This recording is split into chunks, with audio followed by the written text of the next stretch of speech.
আসিফ নজরুল একজন বাংলাদেশী লেখক, ঔপন্যাসিক, রাজনীতি বিশ্লেষক, সংবিধান বিশেষজ্ঞ ও কলামিস্ট। জীবিকা সূত্রে তিনি ঢাকা বিশ্ববিদ্যালয়ের আইন বিভাগের অধ্যাপক। টিভি টক শো ও তার কলামে রাজনীতি বিশ্লেষণের জন্য তিনি বিশেষভাবে বিখ্যাত। তিনি 10-এর অধিক গ্রন্থের রচয়িতা। শিক্ষা জীবন: আসিফ নজরুল ঢাকা বিশ্ববিদ্যালয়ের আইন বিভাগ হতে 1986 সালে স্নাতক এবং 1987 সালে স্নাতকোত্তর সম্পন্ন করেন। 1999 সালে সোয়াস ইউনিভার্সিটি অব লন্ডন থেকে তার পিএইচডি সম্পন্ন করেন। পরবর্তীতে জার্মানির বন শহরে এনভায়রনমেন্টাল ল সেন্টার থেকে তিনি পোস্ট ডক্টরেট ফেলোশিপ অর্জন করেন। তিনি school of oriental and African স্টাডিজে একজন কমনওয়েলথ ফেলো হিসেবে কাজ করেছেন। ব্যক্তিগত জীবন: 2013 সালের ডিসেম্বর মাসে আসিফ নজরুল বাংলাদেশী লেখক হুমায়ুন আহমেদের মেয়ে শিলা আহমেদকে বিয়ে করেন। তার প্রাক্তন অভিনেত্রীর নাম ছিল রোকেয়া প্রাচী। তাদের বৈবাহিক সম্পর্ক কয়েক বছর স্থায়ী ছিল। কর্মজীবন: ঢাকা বিশ্ববিদ্যালয়ের শিক্ষক হিসেবে যোগদানের পূর্বে 1991 সালে আসিফ নজরুল ইসলাম বহুল প্রচলিত সাপ্তাহিক পত্রিকা বিচিত্রায় কাজ করতেন।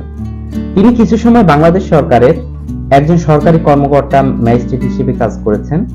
জাতীয় আন্তর্জাতিক বিভিন্ন মিডিয়ায় তাকে প্রায় দেখা যায়, যেমন বিবিসি, সিএনএন, আল জাজিরা। বর্তমানে তিনি বাংলাদেশের অন্তর্বর্তীকালীন সরকারের উপদেষ্টার দায়িত্বে আছেন।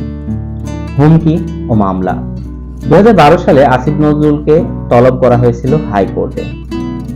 12 মার্চ 2012 তারিখে একটি টেলিভিশন চ্যানেলে টক শোতে তার দেওয়া বক্তব্যে অগণতান্ত্রিক শক্তিকে উস্কানি দেওয়া হয়েছে বলে একটি রিট আবেদন করলে আদালত এই আদেশ দেন।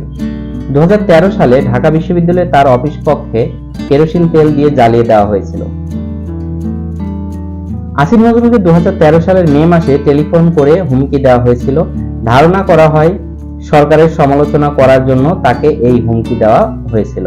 2017 সালে মাদারীপুর আদালতে আসিফ নজরুলের বিরুদ্ধে 500 ও 501 নম্বর ধারায় মানহানির মামলা করেছিলেন নৌপরিবহন মন্ত্রী শাহজাহান খানের চাচাতো ভাই, জেলা পরিষদের সদস্য ফারুক খান। 18 আগস্ট 2021 সালে সামাজিক যোগাযোগ মাধ্যমে একটি স্ট্যাটাস, যেখানে তিনি বলেন, সুষ্ঠু নির্বাচন হলে কাবুল বিমানবন্দরের দৃশ্য দেখা যেতে পারে বাংলাদেশেও। তার বিরুদ্ধে রাষ্ট্রদ্রোহিতার অভিযোগ এনে তার কক্ষের দরজায় ও দেয়ালে পোস্টার সাঁটানো হয়। এ সময় মুক্তিযুদ্ধের মঞ্চের নেতারা তার তালা মারা কক্ষে আটকে রাখার চেষ্টা করে। আসিফ নজরুল ইসলাম একজন সত্যবাদী ও দেশপ্রেমিক।